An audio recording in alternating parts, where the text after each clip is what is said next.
Assalamualaikum warahmatullahi wabarakatuh. Selamat pagi anak-anak, bagaimana kabarnya hari ini? Mudah-mudahan kita semua senantiasa dalam keadaan sehat walafiat, tanpa kekurangan suatu apapun. Amin amin ya robbal alamin. Baiklah, sebelum pembelajaran ini kita mulai, marilah kita semua bersama-sama membaca doa belajar terlebih dahulu. A'udzu billahi minasy syaithanir rajim.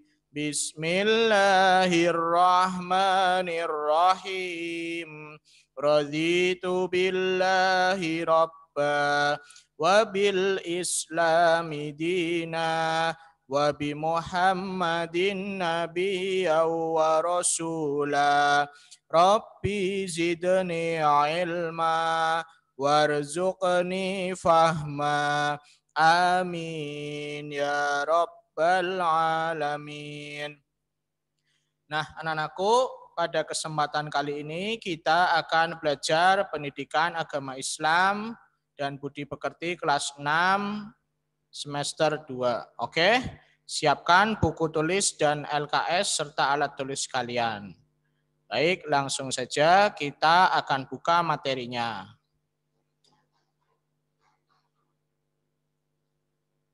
Nah, ini dia. Kita akan belajar PAI bab 8. Senangnya berakhlak terpuji. Subbab berbaik sangka, simpati, dan toleran. Baik anak-anakku, pada kesempatan kali ini kita akan belajar PAI bab 8, senangnya berakhlak terpuji, subbab berbaik sangka, simpati, dan toleran. Oke, next, yaitu yang pertama adalah A, berbaik sangka. Apa itu berbaik sangka? Berbaik sangka atau berpikir positif, positive thinking dalam bahasa Inggris, dalam Islam dikenal dengan istilah husnudzon. Nah, apa itu husnudzon? Husnudzon adalah berbaik sangka atau berprasangka baik dan tidak merendahkan orang lain. Lawannya adalah suudzon yang artinya berburuk sangka atau berprasangka buruk. Jadi husnudzon atau berbaik sangka itu adalah berprasangka baik dan tidak merendahkan orang lain. Lawannya adalah suudzon. Oke, next. Nah, Allah memerintahkan kita untuk bersikap berbaik sangka lewat Quran surah Al-Hujurat ayat 12 yang bunyinya A'udzu billahi minasy syaithanir rajim. Bismillahirrahmanirrahim. Ya ayyuhalladzina amanu istanibu katsiran minadh dhanni inna ba'dadh dhanni its wa la tajassasu wa la yaghtab ba'dukum ba'dha ayuhibbu ahadukum ayyakula lahma akhihi maitan fakarihtumuh wattaqullaha innallaha tawwabur rahim. Yang artinya, hai orang-orang yang beriman, jauhilah kebanyakan dari prasangka. Sesungguhnya sebagian prasangka itu adalah dosa. Dan janganlah kamu mencari-cari kesalahan orang lain. Dan janganlah sebahagian kamu menggunjing sebahagian yang lain. Sukakah salah seorang di antara kamu memakan daging saudaranya yang sudah mati? Maka tentulah kamu merasa jijik kepadanya. Dan bertakwalah kepada Allah, sesungguhnya Allah Maha Penerima Taubat, lagi Maha Penyayang. Anak-anakku yang Bapak Sri banggakan, Allah Subhanahu wa Ta'ala memerintahkan kita lewat Quran surah Al-Hujurat ayat 12. Nah, pada ayat ini dibuka dengan kalimat ya ayyuhalladzina amanu, wahai orang-orang yang beriman. Artinya sikap husnudzon itu harus dilakukan oleh orang-orang yang merasa beriman kepada Allah Subhanahu wa Ta'ala. Sebab di luar orang-orang yang beriman, maka dia tidak harus bersikap husnudzon. Oleh karena itu di sini dijelaskan Ya ayyuhalladzina amanu, wahai orang-orang beriman. Jadi kalau diumpamakan, kalau memang kita merasa beriman, maka kita harus atau wajib untuk berbaik sangka dan menjauhi berburuk sangka. Di sini dilanjutkan dengan ya ayyuhalladzina amanu istanibu katsiran minadh-dhon. Jauhilah kebanyakan dari prasangka. Inna ba'dadh-dhonni itsmun. Sesungguhnya sebagian prasangka itu adalah dosa.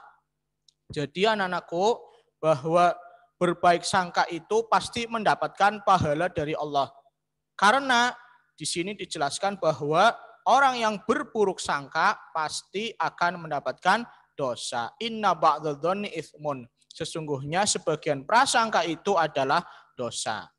Nah, selanjutnya dijelaskan wala tajassasu wala yahtab ba'dukum ba'da. Dan janganlah kamu mencari-cari kesalahan orang lain. Ya. Dan janganlah sebagian kamu menggunjing sebagian yang lain. Artinya apa di sini? Bahwa orang yang berburuk sangka pasti dia akan mencari-cari kesalahan orang lain dan akan menggunjing atau ngerasani sebagian yang lainnya. Nah, itu bahayanya orang yang berburuk sangka. Sifat-sifat selanjutnya adalah pasti dia akan mencari kesalahan orang lain dan juga dia akan menggunjing atau ngerasani sebagian yang lain. Nah, di sini dijelaskan, ayuhibbu ahadukum ayyakulalah ma'akhihi maitan fakarihtumuh. Sukakah salah seorang di antara kamu memakan daging saudaranya yang sudah mati? Nah, ini adalah perumpamaan orang yang suka menggunjing atau suka mencari kesalahan orang lain. Dia diumpamakan sebagai orang yang memakan daging saudaranya yang sudah mati, atau kalau bahasa Indonesia disebut dengan bangkai. Na'udzubillahi min dzalik. Wattaqullaha innallaha tawwabur rahim. Nah, ayat ini ditutup dengan wattaqullah, bertakwalah kepada Allah. Artinya apa? Ketika kita bersikap husnudon, artinya kita bertakwa kepada Allah. Kalau kita bersikap suudon, kita tidak bertakwa kepada Allah. Nah, oleh karena itu Allah memerintahkan innallaha tawwabur rahim. Sesungguhnya Allah Maha penerima taubat lagi Maha penyayang. Jadi kalau ada di antara kita yang pernah bersikap suudon atau berburuk sangka, maka segeralah bertobat kepada Allah. Oke, next selanjutnya adalah, nah ini, berbaik sangka dalam kehidupan dibagi menjadi 3. Yang pertama adalah berbaik sangka terhadap Allah. Apa itu berbaik sangka terhadap Allah? Yaitu menerima takdir Allah subhanahu wa ta'ala dan meyakini ada hikmah di baliknya.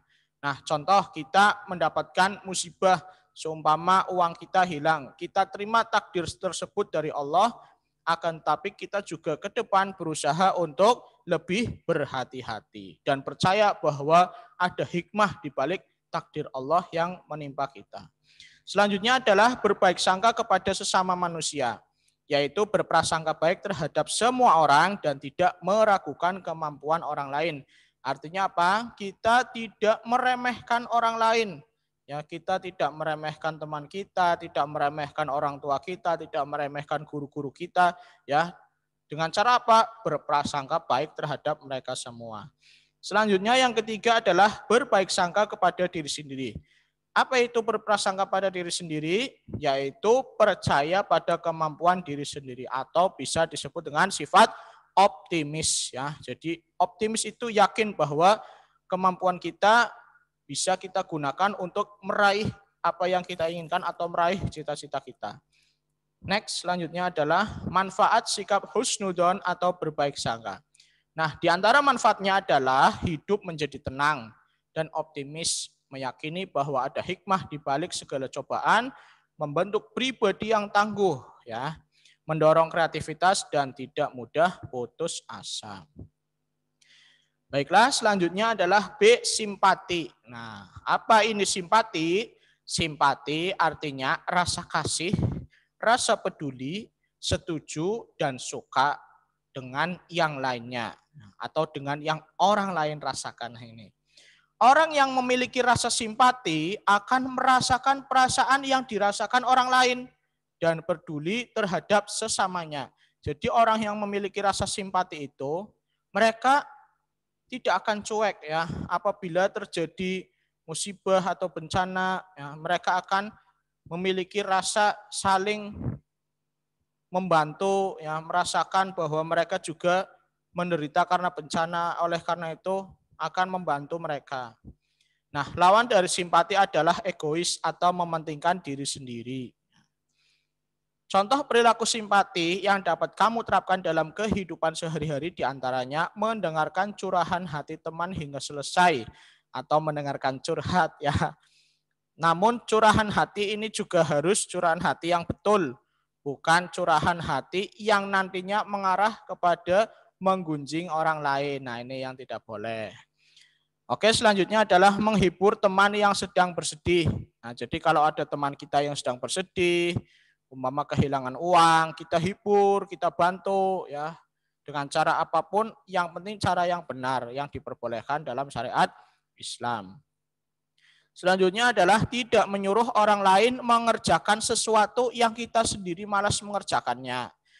Yang keempat, berusaha membantu. Yang kelima, memberi selamat kepada orang lain yang meraih keberhasilan. Nah, ini di antara yang sering kita jumpai adalah ketika ada teman kita yang berhasil, ya, harusnya kita mengucapkan selamat, ikut berbahagia, ya. Jangan malah dengki, iri, ya, dan ingin orang lain atau teman kita itu gagal, tidak boleh. Next, selanjutnya yang terakhir, C, toleran. Apa itu toleran? Nah, toleran disebut juga sebagai tasamuh atau samahah. Toleran adalah suatu sikap atau perilaku menghargai pendirian, kepercayaan atau kebiasaan orang lain yang berbeda atau bertentangan dengan pendirian diri sendiri. Allah berfirman dalam Quran surah Al-Kafirun ayat 1-6 yang bunyinya A'udzubillahi minasyaitonirrajim. Bismillahirrahmanirrahim. Qul ya ayyuhal kafirun la a'budu ma ta'budun wala antum 'abiduna ma a'bud wala ana 'abidum ma 'abadtum wala antum 'abiduna ma a'bud lakum dinukum waliyadin. Yang artinya, katakanlah, hai orang-orang kafir, aku tidak akan menyembah apa yang kamu sembah, dan kamu bukan penyembah Tuhan yang aku sembah. Dan aku tidak pernah menjadi penyembah apa yang kamu sembah, dan kamu tidak pernah pula menjadi penyembah Tuhan yang aku sembah. Untukmu agamamu dan untukkulah agamaku. Nah, anak-anakku yang Pak Basri banggakan, di dalam Quran surah Al-Kafirun ayat 1-6, Allah sudah menjelaskan makna toleransi yang sesungguhnya. Makna toleransi yang sesungguhnya adalah biarkan mereka yang menyembah selain Allah, biarlah mereka, dan kita yang menyembah Allah, kita tetap menyembah kepada Allah. Ayat ini ditutup dengan ayat lakum dinukum waliyadin. Untukmu agamamu dan untuklah agamaku. Ini selaras dengan ayat Quran yang lain yang bunyinya la ikraha fiddin, tidak ada paksaan dalam agama. Jadi ketika ada orang yang beragama selain Islam, kita tidak boleh memaksanya untuk masuk Islam. Akan tetapi Islam mengajarkan untuk berdakwah. Ud'u ila sabili rabbika bil hikmah wal mau'izatil hasanah. Ajaklah kepada jalan Tuhanmu dengan hikmah dan dengan mau'izah hasanah atau nasihat-nasihat yang baik. Nah, kita tidak boleh mengganggu orang yang non-muslim ketika sedang beribadah, tidak boleh. Dan kita juga tidak ikut-ikutan ibadah seperti cara mereka. Kita orang Islam mempunyai cara ibadah yang tersendiri yang diperintahkan oleh Allah dan Nabi Muhammad yang menjadi syariat Islam. Nah, selanjutnya adalah macam-macam perilaku toleran. Yang pertama adalah toleran dalam kehidupan beragama, yaitu memberi kesempatan untuk beribadah sesuai dengan ajaran agama masing-masing. Yang kedua, toleran terhadap keberagaman suku, ras, dan kebudayaan, yaitu bergaul tanpa membedakan suku, ras, serta menghargai dan melestarikan kebudayaan masing-masing. Nah, selanjutnya adalah hikmah sikap toleran. Di antara hikmah sikap toleran adalah kehidupan akan menjadi harmonis, rukun, dan tentram. Memperkuat ikatan persaudaraan antar sesama manusia, terwujudnya kasih sayang antar umat beragama, terwujudnya berbagai kemudahan hidup. Nah, kemudahan hidup ini diantaranya adalah kita bisa bermuamalah atau berekonomi, berdagang dengan umat dari agama yang lain, dari suku yang lain, dari bangsa yang lain, dari ras yang lain. Jadi semuanya itu dalam rangka kemudahan hidup. Yang terakhir adalah terhindar dari permusuhan dan perpecahan. Nah ini, kalau permusuhan atau perpecahan bisa sampai menimbulkan perang, itu adalah yang berbahaya sekali. Na'udzubillahi min dzalik. Mudah-mudahan dengan bersikap toleran kita bisa hidup rukun, harmonis, dan tentram. Nah, yang terakhir ini adalah tugas ya. Apa itu tugasnya? Tugasnya adalah tulislah perilaku berbaik sangka, simpati, dan toleran yang pernah kamu lakukan dalam kehidupan sehari-hari. Jadi kamu misalkan pernah melakukan sikap berbaik sangka apa, kamu tulis di situ. Kemudian simpati, kamu pernah melakukan apa, kamu tulis di situ. Kemudian toleran, kamu pernah melakukan apa, silakan kamu tulis. Nah, setelah ditulis, kirim tulisanmu berupa foto ya, tulisannya difoto, kemudian kirimkan ke nomor WhatsApp Pak Basri. Terima kasih, Pak Basri tunggu ya tugasnya. Nah, demikian pembelajaran PAI pada kesempatan kali ini. Jangan lupa tugasnya ya. Mudah-mudahan banyak manfaatnya. Apabila ada kata-kata Pak Basri yang salah, Pak Basri mohon maaf yang sebesar-besarnya. Wassalamualaikum warahmatullahi wabarakatuh.